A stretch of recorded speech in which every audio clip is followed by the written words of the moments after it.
Hello everyone, today in this video, I am going to show you how to add fonts in InsShort app. Before starting this video, please subscribe my channel. Open InsShort app and tap on this text button here you can see. Click on this text button here. After that you have to add any text.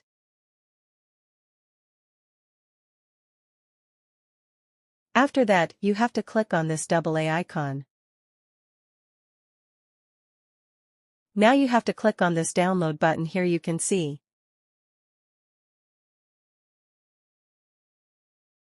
Now select any font from here, which you want to add to your font list. After that, tap on the top right save icon. In this way, you can add fonts in your InsShort app. Thank you for watching this video. Please subscribe my channel.